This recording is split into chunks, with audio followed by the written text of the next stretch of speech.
કમલમનો જે ટેક્સનો વિવાદ છે, ટેક્સ નથી ભરાયો કોંગ્રેસનો આરોપ છે, શું કહેશો? આપ સૌ મીડિયાના મિત્રોને, ઇલેક્ટ્રોનિક મીડિયા અને પ્રિન્ટ મીડિયાના મિત્રોને હું જણાવવા માગું છું કે કોંગ્રેસના રાજકોટ શહેરના આગેવાનો પાસે કોઈ મુદ્દા નથી. ભૂતકાળની અંદર કાલાવ રોડ ઉપર આવેલ BAPS સ્વામિનારાયણ સંપ્રદાય કે જે આજે વિશ્વનું સૌથી મોટામાં મોટું સંપ્રદાય છે, પરમ પૂજ્ય વંદનીય પ્રમુખ સ્વામી મહારાજ સાહેબનું જે મંદિર છે, એમનો પણ વિષય લઈને કોંગ્રેસ નીકળ્યું હતું. હું કાયમ કહેતો આવું છું કે કોંગ્રેસના મિત્રોએ પ્રજાકીય કામો માટે અચૂકપણે રસ લેવો જોઈએ. આજની સ્ટેન્ડિંગ કમિટીમાં પણ કોંગ્રેસના વોર્ડના કોર્પોરેટરના મિત્રોના અમે વિકાસ કામો કર્યા છે. જે વિષય કમલમ કાર્યાલયનો આપ કોંગ્રેસના મિત્રો જે આરોપ મૂકે છે, એમને કદાચ ખબર નથી કે પણ એક વહીવટી પ્રક્રિયા હોય છે કે જ્યારે કોઈ પણ બાંધકામ પૂર્ણ થતું હોય છે ત્યારે એનું બાંધકામનું કમ્પ્લીશન સર્ટિફિકેટ આવતું હોય છે. કમ્પ્લીશન સર્ટિફિકેટ આવ્યા બાદ એની કાર્પેટની આકારણી કરવામાં આવતી હોય છે. એ આકારણીને સ્વાભાવિકપણે સમય મર્યાદાઓ થતી હોય છે. રાજકોટમાં કોઈ 80 વારનું મકાન બનાવે કે 800 વારનું મકાન બનાવે કે 100 વારનું મકાન બનાવે, એ મકાન લીગલ હોય ત્યારે એને કમ્પ્લીશન સર્ટિફિકેટ મળતું હોય છે અને કમ્પ્લીશન બાદ એની આકારણી થતી હોય છે. એવું જરાય નથી કે ભારતીય જનતા પાર્ટીનું કાર્યાલય છે એટલે એની આકારણી લેટ થાય છે. દરેક સમય મર્યાદાઓની અંદર આકારણી થતી જ હોય છે. વિશ્વની સૌથી મોટામાં મોટી ભારતીય જનતા પાર્ટીના અમે સૌ કાર્યકર્તાઓ છીએ. અમે ક્યારેય એવું વિચારી પણ નથી શકતા. બાકી જો આ વાત કરીએ કોંગ્રેસની, તો રાજકોટ શહેરમાં કોંગ્રેસના અનેક આગેવાનોના ઘરના બંગલાની આકારણીઓ બાકી છે. ઇવન કોંગ્રેસના ભૂતકાળના કાર્યાલયોના પણ આકારણી બાકી રહી ગઈ છે. એવું નથી હોતું ભારતીય જનતા પાર્ટી શું કરવાને બાકી રાખે ભાઈ, પણ એની એક પ્રક્રિયા હોય છે કોર્પોરેશનની. એ પ્રક્રિયામાંથી દરેક વ્યક્તિએ પાસ ઓન થવું પડતું હોય છે. TRP કાંડ પછી જે બિલ્ડિંગોની અંદર જ્યારે બીયુ નહોતા ત્યારે પાર્ટીએ કોર્પોરેશને અટકાવી દીધેલા છે.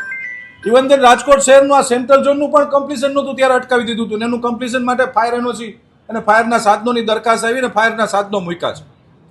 ભારતીય જનતા પાર્ટીના કાર્યકર્તા તરીકે માનનીય અધ્યક્ષની ઉપસ્થિતિમાં બહુ ક્લિયર વાત છે, ક્યારેય પણ આવું કોઈ દિવસ બને નહીં. પણ એની એક મહાનગરપાલિકાની ટાઉન પ્લાનિંગની એક મર્યાદાઓ હોય છે કે ક્રમ બાય ક્રમ એના કમ્પ્લીશન આવતા હોય છે અને ક્રમ બાય ક્રમ એની આકારણી થતી હોય છે.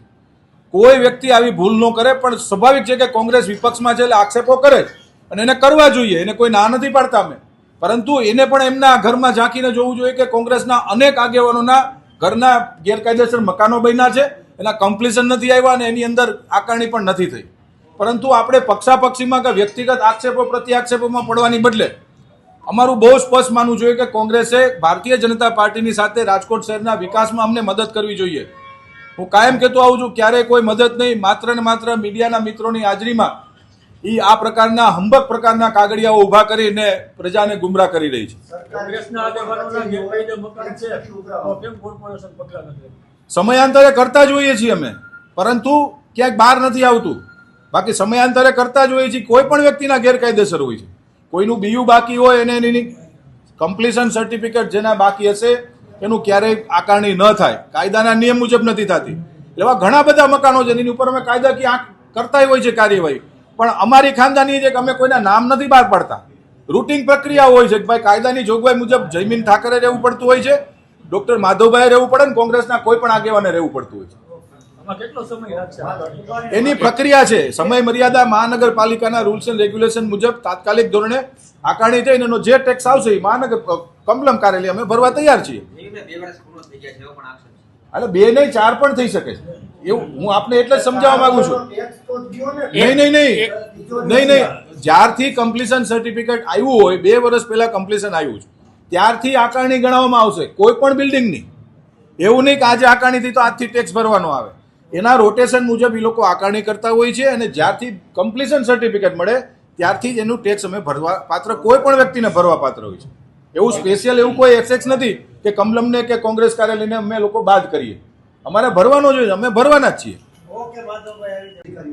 કોર્પોરેશનના નિયમ મુજબ આકારણી થઈ અને જ્યારે અમારી પાસે આવશે એટલે સેમ ડે આ પ્રક્રિયાને પૂર્ણ કરવામાં આવશે. કોંગ્રેસ પાસે બીજા કોઈ મુદ્દા નથી, એટલે આવો સાવ નાનો મુદ્દો લઈ કે જેની વહીવટી પ્રક્રિયાની પણ એમને ખબર નથી એવો મુદ્દો લઈને આવે છે. એમણે બીજા કામો ઉપર ધ્યાન દે તો વધારે સારું છે. આ ભારતીય જનતા પાર્ટીના કાર્યાલયનો જે મુદ્દો છે એ નિયમ મુજબ આકારણી થઈ અને આવી જશે એટલે સેમ ડે વેરો ભરાઈ જશે.